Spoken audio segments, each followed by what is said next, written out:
Yeah, so my name's Joseph Lane, and I'm at the University of Memphis, where I work. I'm part of the Earth Science program there, and I work for a center on campus called the Center for Applied Earth Science and Engineering Research. They're primarily a lot of it is engineering based, trying to figure out the Memphis aquifer is a large resource there that they want to properly utilize. And with more industry coming into the area, there's been more attention towards it. You might have heard in the news, XAI has a large data processing plant here. Ford Motor Company has moved into a site they call the Blue Oval, which is a manufacturing ecosystem that's going to produce electrical vehicles. Um, but my primarily what I'm here to talk about is kind of this side project of at the University of Memphis. We were taking core in different areas to try and see the subsurface, and a lot of times that core was just being tossed to the side after it was being, sand at 100 feet, clay at 200 feet, and that was kind of the what was being done. And people realized that we were paying a lot of money per foot. Some of this is worth its weight, maybe not in gold, but in like copper or something. It's very, all this sand that is coming up. And so that's what we've started here. And this might actually be of interest to uh, some of the folks here, like Brian, you mentioned trying to start something. This is kind of the excitement and growing pains and some of the processes that we've gone through to set this up. So I'll just give some background here. The Mississippi Embayment, so where we're located in Memphis, is in the southwestern corner of Tennessee. And the Mississippi Embayment is a structural basin that has formed throughout the Cretaceous and Cenozoic. And it's filled with largely unconsolidated sediments. And it's interesting because it spans a large area, crosses 10 different states. It's complex, and to map it really requires a strong understanding of geology and sedimentology, and historically has been difficult to do in this area. Since it's covered by, things like the Mississippi River, all the sediments there, and a lot of other quaternary deposits. I guess first and foremost, I work with the physical sample cluster. I'm not a data scientist. I'm more of a field geologist. So this has been a lot of new information for me, which is exciting and interesting. But a lot of this, the reason for this is largely from, like I said, groundwater management. We also, in the northern portion here, you can see outlined in northern northwestern Tennessee, there's a New Madrid seismic zone, which is one of the most active seismic zones in the country. It had a series of earthquakes back in the 1800s they can read about. And there's a lot of work, and there's a center here on campus, the Earthquake Research Institute, that is devoted towards understanding that system and if it's still active to this day, or what amount of disaster preparedness or hazards. And then there's also, I think, recently a push for critical minerals has been a big thing with a lot of different shifts in prioritization with the recent administration. And so critical minerals here, there's some interest in some of the clays and heavy mineral sands and other deposits like that. And then agricultural use. Recently, Memphis has a large amount of agriculture, and the Mississippi River Valley is a huge producer as well. And so there's billions of dollars tied up in agriculture. And in addition to this resource, the Memphis aquifer is supplying something like 80 to 90% of the water for all the people, municipalities, industry in the area. It's also becoming more and more diverted towards agriculture as well. So kind of there's a lot of maybe not direct economic, like pulling money out of the ground for the water's worth, but there's a lot relying on it. So that's kind of Mississippi Embayment in a nutshell, and what this is all trying to do. So the Mississippi Embayment Research Center, it has kind of an interesting background. This building pictured here is a old naval hospital. So there's a Navy base here. They operated this hospital until 1997, where it was sold to the city of Millington, which is just north of Memphis. University of Memphis purchased it a few years later. It housed different organizations and a community college for a while. The pandemic shut that down. It was vacant for a couple years. And then this idea of storing this sediment that we were drilling kind of was born and requested space, and they had a large basement that was not being used. And then the first core was delivered there in 2004. And so uh, it's housed here, just like I said, north of Memphis. It's an interesting building. It has actually a large capacity because it was this hospital. It has a huge amount of the wiring and all the infrastructure is still there. It has over 220,000 square feet. It's a large, almost 40-acre site. It has actually, because of the community college and buildings that have, or organizations that have been there, it has office space, classrooms, wet and dry labs. There's actually off-campus housing. Some of the buildings in the picture there on towards the top of it are actually old dormitories that were like long-term stay dormitories for families and people who were visiting the Naval Hospital. So there's like little kitchenettes and things. And so this kind of idea of like this could be a center that people could come to and study and utilize this more effectively. This space was like arguing with the university or arguing, trying to convince them that this was worth investing in. It's like this building has all the potential to do more, just needs to be more money put in it and some kind of vision. And so in 2024, we had some electrical and shelving. And then more and more as we've grown in space, we've renovated it further, adding more lights and things and making it more habitable for people other than, well, people and not just cockroaches and occasional bird that flies in and gets stuck.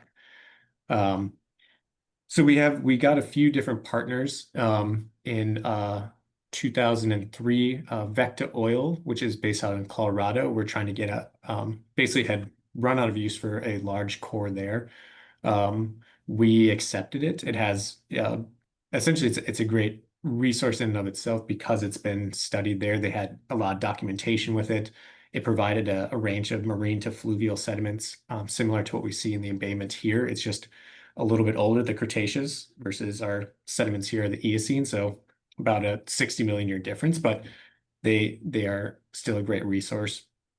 And then we also got to the Tennessee Geological Survey has provided, we store them, it's still their core, a couple that are in Western Tennessee that actually go all the way down to and through the bedrock to the crystalline bedrock below. So they're both over a mile deep, and they are it's shown here in these boxes.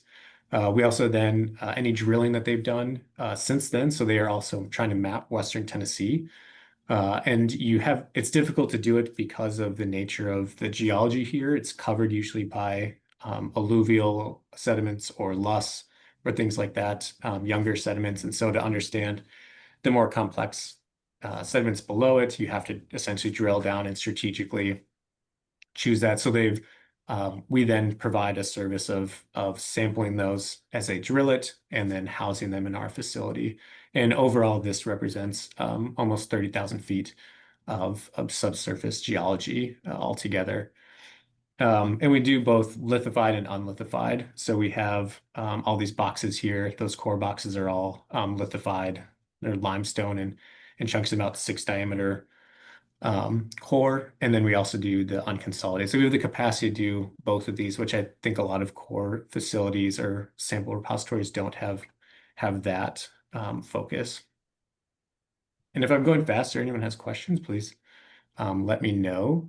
And so the main focus that we've had recently is the sampling protocol we've developed. And this is born out of, you can see pictured here, the folks up in the left corner, Dan Larson and Jen Pickering. Dan's worked extensively in this region for a long time, and so he has a very good knowledge of the complex stratigraphy here.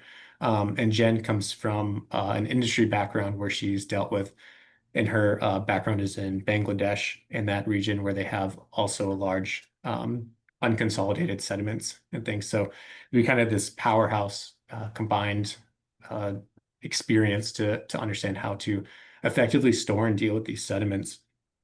And so the samples, we get them, we pull them out. A lot of times they're just clay or sand and they kind of fall apart, but we can, while they're still wet, they kind of can hold some shape and we'll put them out. We have these tarp systems or try to keep it shaded to keep lighting consistent, and we'll slice the core, then visually record it, going down with a camera that we then stitch together later to create a composite image of the core. And then we'll sample strategically at different intervals. So about every 5 feet or 1.5 meters, we try to get a representative sample if it's all same. If there's any kind of lithologic change or color contrast or anything like that that's notable, then we'll try to sample at those intervals or at that change as well. And so we'll retain one for archival purposes. That would be a one that you could request or we would hold on to for non-destructive purposes, one for analytical or working if you have any destructive analyses you would like to do to it. And then my own personal project out of this is, and an addition to it was we also collect a bulk sample at certain intervals and of the sand. And so that's used for understanding things like sedimentary provenance. And we'll have a large rather than just these little 18-ounce whirl packs. I should have brought a sample, but they're about that big. They can just fit in the palm of your hand. And then we'll get a larger, about 2-gallon sample as well. And so it allows us to run different analyses on them and get a better idea of the geology. And so right now we're currently primarily focused on these. We had some drilling efforts that we were planning with the Tennessee Geological Survey and through CSER, the Center for Applied Earth Science and Engineering Research. Unfortunately, contractors backed out. There's changes in funding. We had difficulty with staffing and things like that. So this fall, we were supposed to have another kind of couple campaigns that we were going to do. Those have been delayed, I think later this fall, hopefully, or early next spring. But that has given us actually, it's an opportunity to focus more on our pre-existing core that we have there and all of our recently drilled samples or samples that have been taken from recent drilling. And so we have, you can see pictured here some of that. We have one full-time kind of field and facility manager, Saddam. He's great. He's the one who kind of helps coordinate with everything, get the equipment out there, sample it, make sure that we're there every day. I am just kind of more the back end digital side. Once that stuff gets all curated, then I'm taking that and trying to upload it to and get IGSNs and upload it to different databases. And then we have about 4 part-time undergraduates. They're working on taking some of those physical paper field notes and things like that and existing stuff and digitizing it, as well as then making sure all of our samples going through. And so they arrive, they're all nice and in buckets, and they arrive usually in just we're done with everything and it just gets kind of strewn about. And so they've been an incredible help in organizing them and helping catalog and relabel. And they're a real asset to this that we wouldn't be able to do without them. And then just over time, we've had so many people that have sat on drill rigs and come and checked it out and thought it was cool and been in rain and snow and sleet and sun and Memphis summers, which is a horrible thing to be out on in the middle of a field on drill rigs, just staring at sand. So there's been a huge effort by not just this team here at with the Merck, but also everyone else, the University of Memphis, in these programs. So I just want to give a shout out to them. And so, yeah, a big thing recently and is converting some of these. You can see pictures here of a field notebook and some of our handwritten field notes. We try to create kind of a simple system that people could follow fairly easily, drillers or other students or people if we weren't able to make it out there that day. And then the difficulty is then bringing that back and making sure that data is then in a digital format. And it's actually a lot more difficult than you would think, and especially converting some of our existing core. We pulled some of this out of stored in basements or somebody's garage or on the campus in the engineering. Like one was in like a boiler utility room. These cores that have kind of been neglected over time, and trying to bring them all together and then track down the existing data we had on them of hopefully a location, and then also just like field notes, which some of them, as pictured here, is actually pretty good. We have a nice graphical representation of the stratigraphic column. And then we have some good descriptions, but taking that and making that from this more graphical method to then a standardized digital format is actually a lot more tricky than I'm sure others have had experience with this, but that's something that we've been working on a lot recently, is how to update that and then do something like this. So I've been trying to merge these and make them all work together, of taking our data then and putting it into a program like StraboSpot, which is pictured here, which you can see then the geology going down, and then you can input different intervals and samples and then link that to an IGSN. And so we can have these all cataloged and all have a digital presence, and this is all working towards making these things fair in terms of findable, accessible, interoperable, reusable. And that's really the hope out of this, is that people then can access these samples and find them and know the geologic context of them.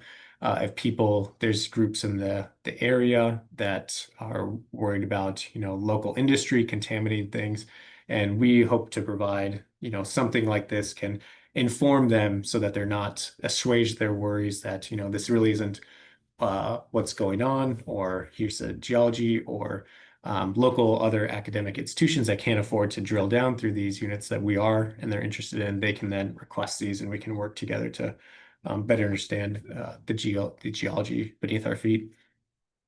And so this is just kind of like, I haven't had time to do this for everything. It's just kind of working through how to link these systems. And hopefully this will then go towards providing into a program like MacroStrat, which then is a digital library that can take this subsurface data and link it all together. And so really, I think, supercharge our understanding of the geology of everything around us, create this digital model that is all linked. So, and throughout journals and things, this I've had it's been a difficult time of this person called this, and we rename this sample this, and then this gets an IGSN, and hopefully this will link these all together and make it less of a little tangled wire nest of things, and make it more usable and understand what people are talking about.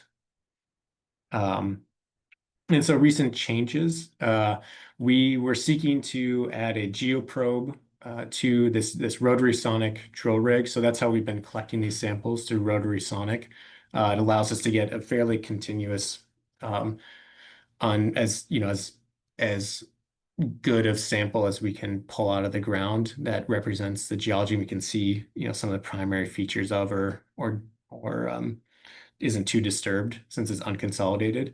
And that would hopefully, that grant then through the NSF would have allowed us, through their MRI program, would have allowed us to get deeper, get a whole dedicated team, so we weren't running issues like things falling through with contractors, and things like that. Unfortunately, with the NSF then did not fund that, and so we're kind of put that on a back burner and just doing what we can at the moment, which is, we're maybe good. We're developing some of these systems now, so that when we get up and running with more drilling, then we have these better established, and we'll see what happens with the future in terms of that and funding.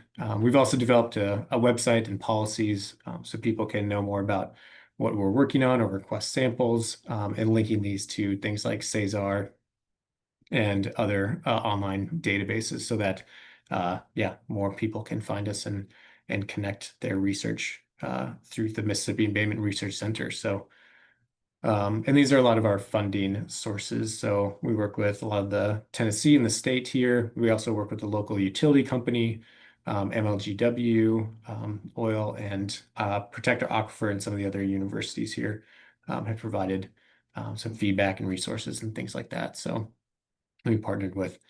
And so I think that's oh, and here's some more pictures of some things. We made a river one day when we got rained out. Um, and yeah, that was in a nutshell. Sorry if that was a little fast. I got excited talking about sample management. How could you not? But if anyone has any questions or anything like that, I'd be more than happy to share some of our experiences or bring anything up, especially those who are thinking about starting their own repository or other or have experience with anything like this. If you have trying to convert handwritten things to digitizing them, we would be all ears. So that's it. Thank you. Awesome. Thanks so much, Joseph. That was really, really interesting and just amazing work that you've done. I looked up one of your IGSN records on Caesar Mm. while you were talking, and kudos to you for the amount of metadata that you've provided. It's really amazing, actually. Questions for Joseph? Maybe while we're thinking, can you talk a little bit about your how you interface with the utility company? That kind of piqued my interest there at the end. Yeah, we have a really interesting partnership with them. Memphis Light, Gas, and Water. They, like I said, I think it's for Memphis something like 90% of the water supplied is through the groundwater, which before I came here I wasn't aware of. And so they their primary concern is water, and so they have several large pumping stations, and they want to make sure. I guess I should go back here. I can give a little bit more background.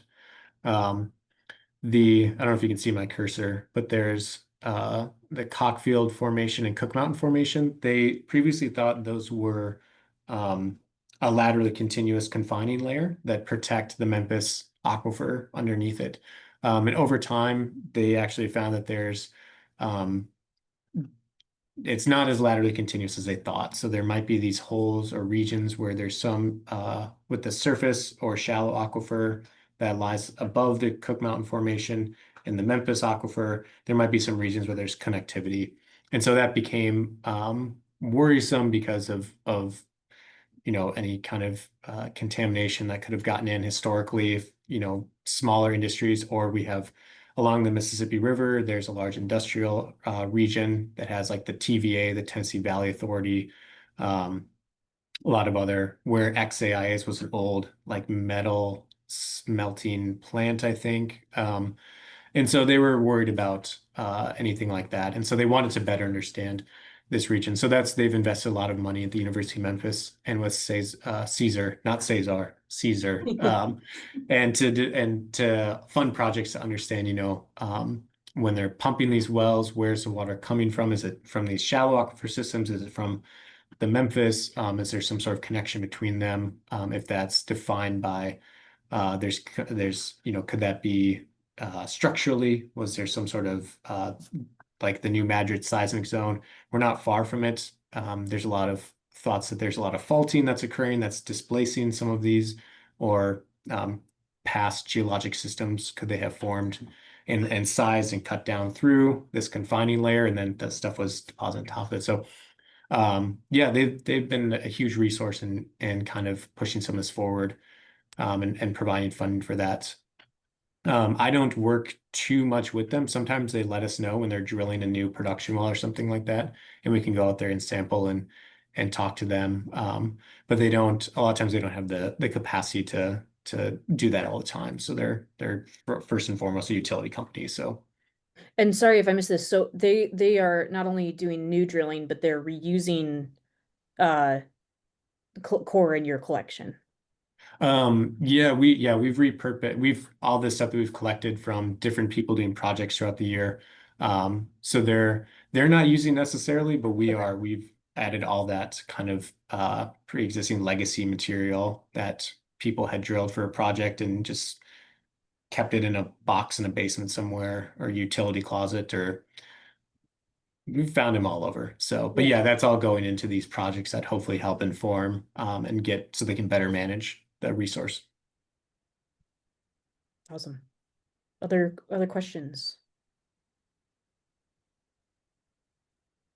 I have one. Could you, where did the notes come from? So like, was this material cataloged already, or did you have to catalog it when you got it? You might have said this and I just didn't hear it. Yeah. Yeah, there's a wide range of This looks like it could be a horrifying mess to deal with, or maybe it was nicely structured. So yeah. both, neither, both, all the above. Yeah, it's some people have very good notes. We've tried to create a simplified system that hopefully, but even that is that conversion from analog to digital Yeah. tends to be like a kind of bigger road bump. And that's my kind of thought with uh, we're actually going to try shift over to just doing things through StraboSpot directly. So I've talked to the folks who operate that and how we can incorporate well logs. So while we're sampling stuff in the field, we can just start writing the lithology, the depth, everything like that. But these notes, some people, that's just their field books. Some of it is we got with the TGS, one of their core, they delivered it and then like 15 like liquor boxes of like old like Canadian whiskey and Burnett's vodka. And we were like, what is all this? And they're like, that's the core. Like that was their they have everything written down in hand notes and everything, which is great. We have documentation, but it's also we haven't gone through all of that yet. So yeah, that's I actually was talking to somebody today about how to more effectively tackle this. And I think this is a project that'll continue to be down the road, try and convert all this over and make it into a usable format for our online databases.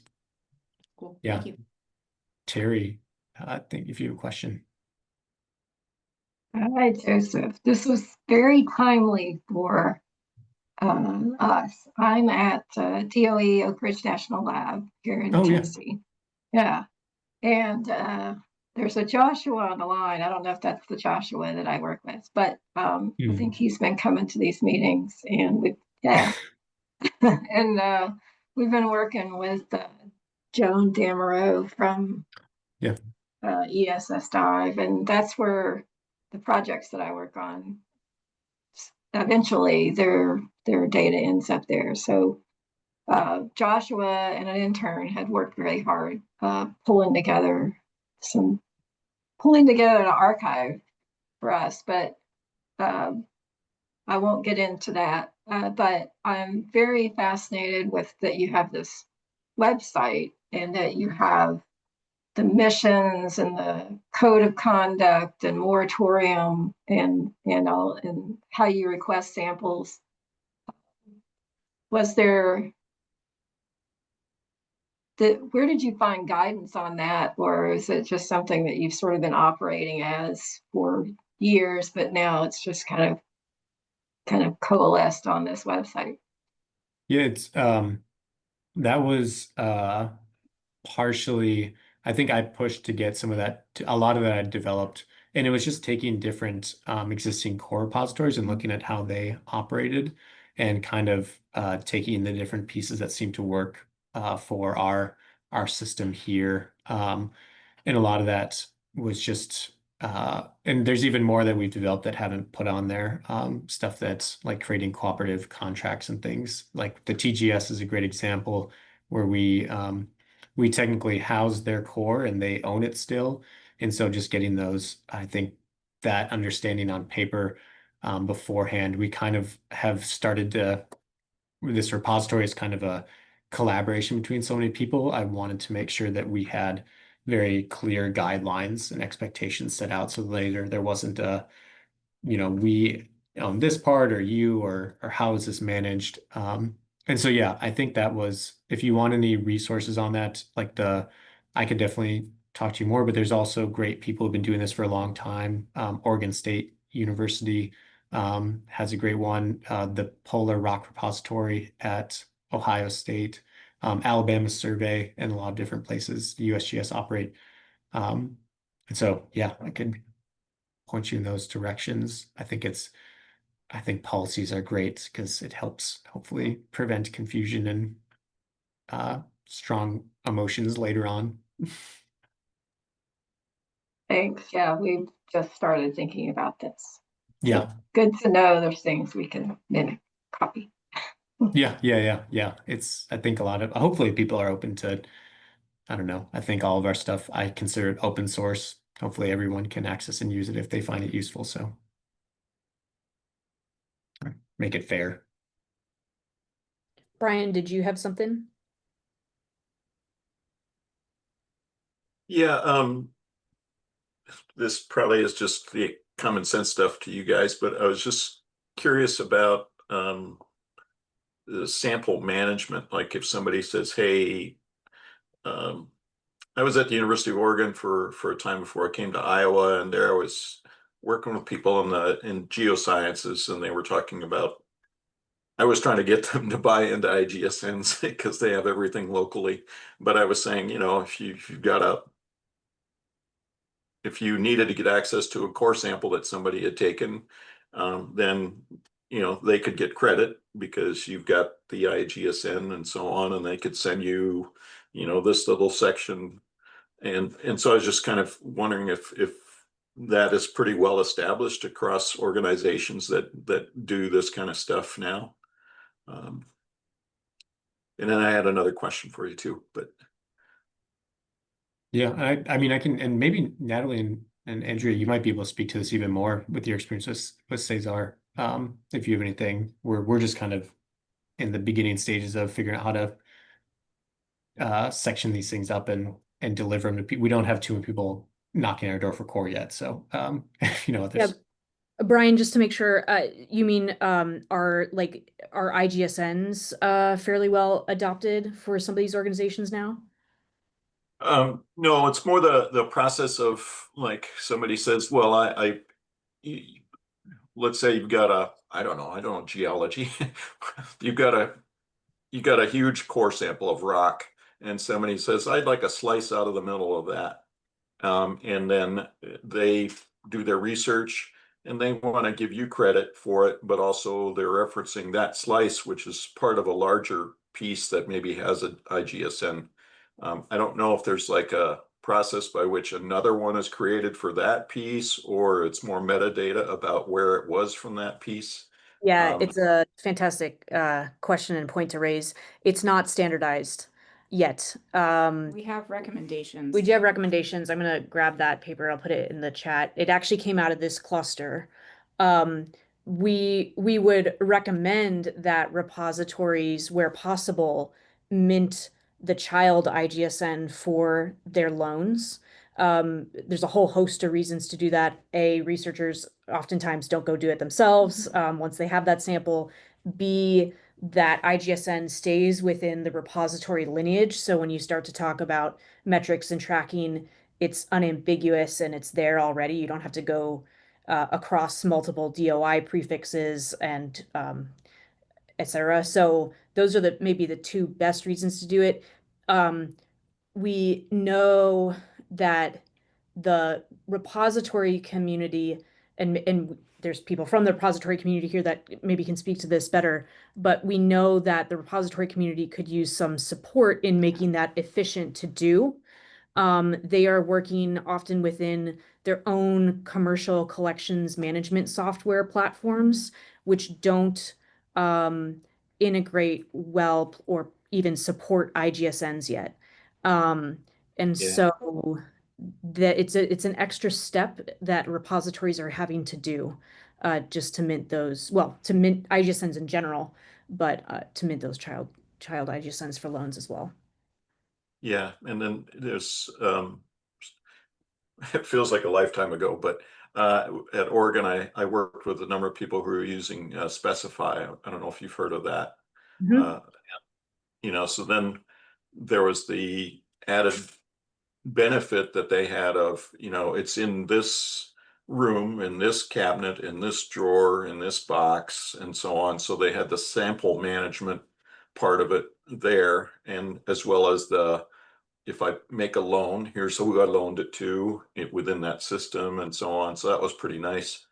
But associated with that, at that time, I was kind of following iDigBio, and I don't know if you guys have heard of them, but I'm not sure where it is now, but it was just intriguing to me that I went to one or two meetings and they were talking about, herbaria labels and using OCR to try to read through those labels and convert them into, digital stuff. And when I was looking at your notebook screenshots here, I was thinking, I wonder if, I don't know how well it would work, but I wonder if that would help a little bit anyway with some of that kind of stuff for Joseph. So Yeah. Yeah, I'll look into anyway, that. Yeah, interesting stuff. yeah, I'll look into that. That's I didn't think about that. So yeah, I appreciate the thought. Yeah.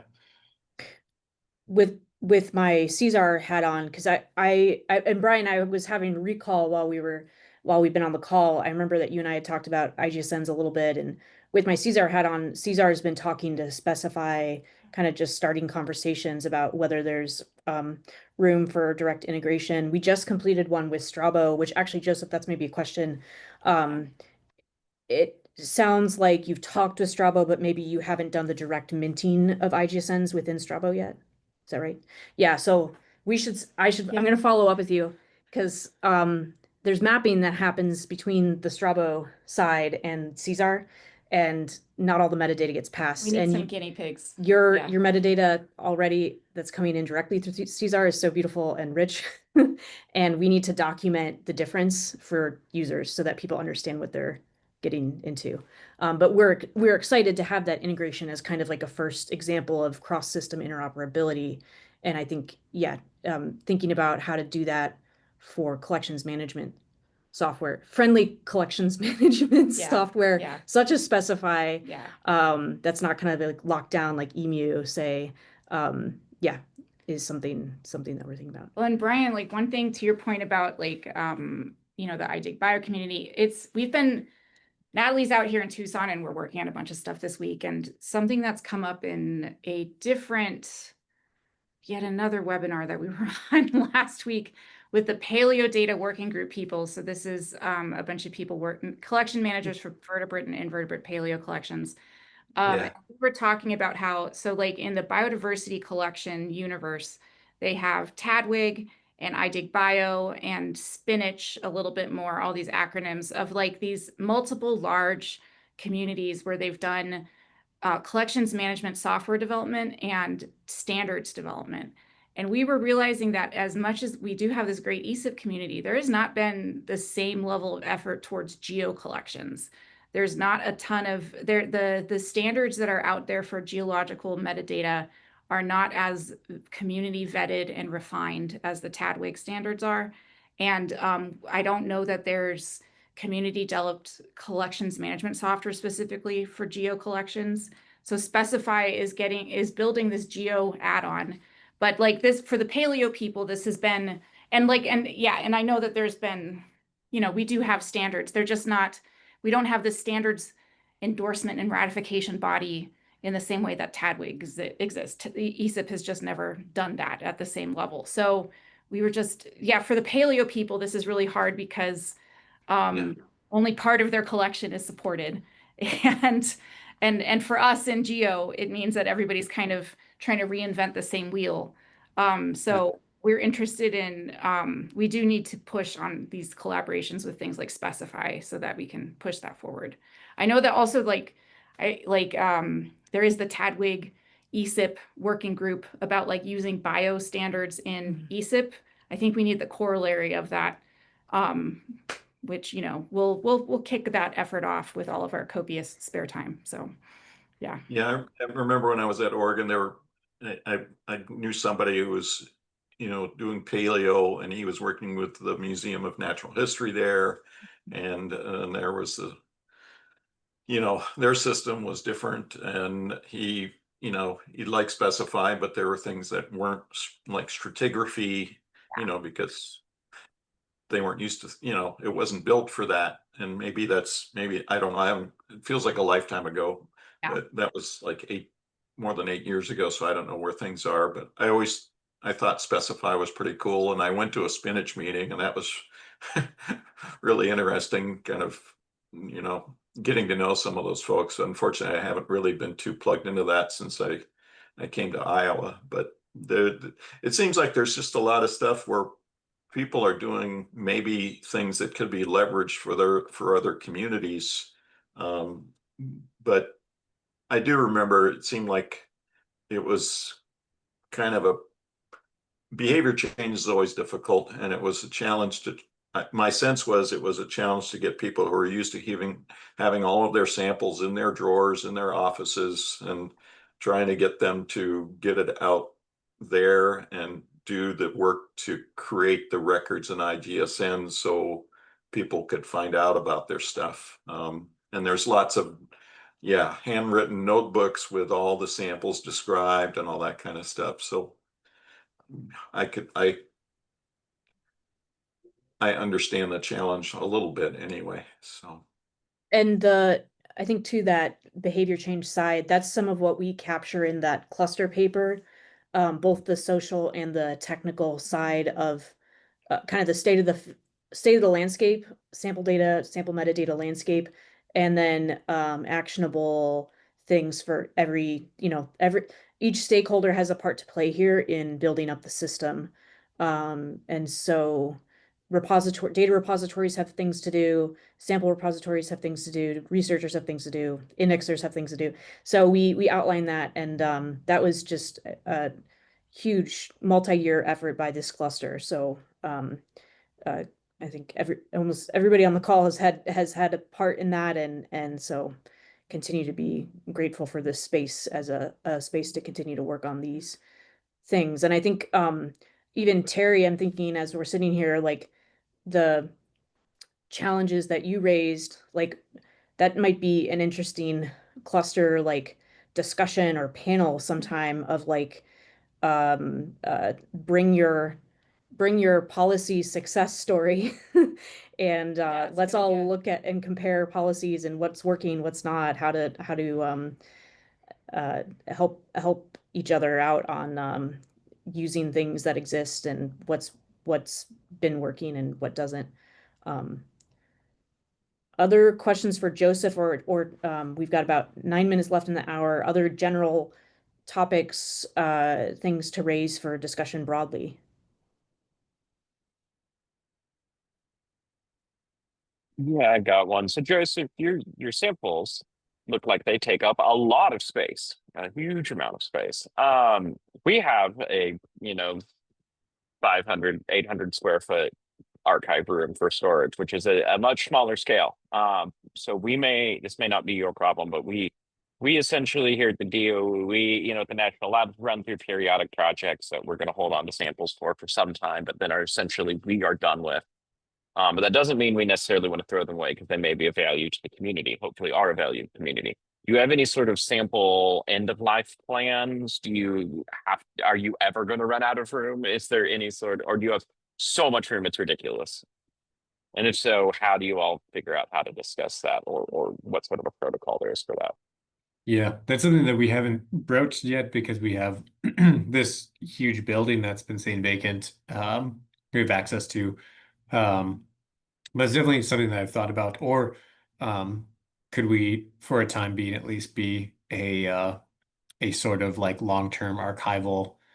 So we're just on the basement of this. There's another 5 stories that we just need to kind of, if we gave them enough of a reason, if people would invest, the university would invest in developing it, could we operate as kind of a cooperative core repository or a sample repository? So people who were, their samples are reaching end of life and didn't want to get rid of them, but didn't know what else to do with them. If we could serve as that, we do have quite a bit of space still. But eventually we will run out, and I think we'll have to then discuss what we do about that at that time. But right now we're kind of just more in the building phase, but it's definitely something we shouldn't avoid thinking about. I think a lot of this stuff we right now are essentially creating triplicates of these samples. Probably one of the first things to do would just be going down to doubles or something like that, and then asking, what is how do you put value on certain samples, like the large amount of sample we have from the Tennessee Geological Survey that technically we don't own, so we won't be able to get rid of it. But that's a huge amount of space, and you need a forklift to move it and stuff. But it does record, it's some of the only record through Tennessee in this region of the subsurface geology going down to crystalline bedrock. And so there's nothing, there's 3 core that exist like that in this region. So that would be quite a valuable asset versus some of these other, we just drilled them for Blue Oval. We installed some monitoring wells, and those were there were 6 wells all within a couple square miles of each other. And so there might be a talk of like redundancy in our, is this close enough? We have documentation of it, visual documentation written, would there be a reason to downscale our resolution of geographically if we needed to? So those are just like things. I don't quote me on any of those, but yeah, I think that's how we would go about something like that. So yeah, if you ever if you're ever interested in us hosting some of your samples, we're not set up for biological necessarily, but anything else, we maybe could partner and help you offload some of if you're finding yourself short on space, we have plenty of it right now.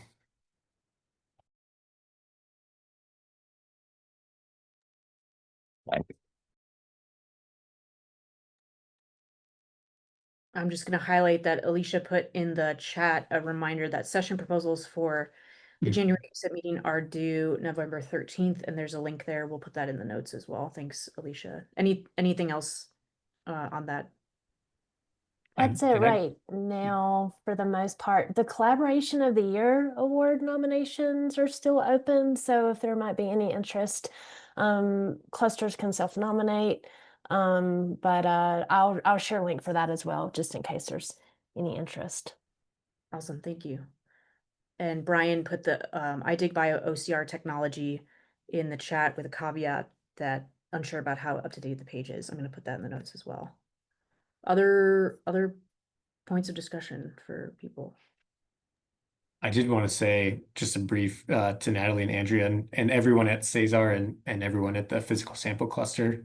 This last year has a lot of this stuff wouldn't be possible without some of the guidance and assistance from them. So I appreciate this space has been instrumental in helping me figure out how to manage these things effectively. So just want to throw a last little shout out there. Awesome. That's fantastic to hear. And actually, Joseph, do we still have you as the fellow formally in December, or yeah, we do, I think. Yes. Yeah, I think so. And I'll be through. I don't know for the next year. Yeah. Sweet. Yeah. That's great. Okay. I think if there's nothing else, we have November and December webinars slated. Those future dates are in the notes, and I'll put them in the chat here. And they're at Anonymous different- Wombat is also grabbing them helpfully. Yeah, they're at different times. they're in different time zones, so we're just trying to be supportive of our intercontinental friends. Yeah. So yeah. Excited to bring on more international efforts. Yeah, we have those. And I put also in the notes a spot for placing possible future webinar ideas. Please, that's welcome, open to all. Please add your ideas there because we'll be looking to send out some invites for January webinars. Yeah, and we were not planning on putting in a session for the cluster unless anybody has a, just brilliant idea that they want to lead.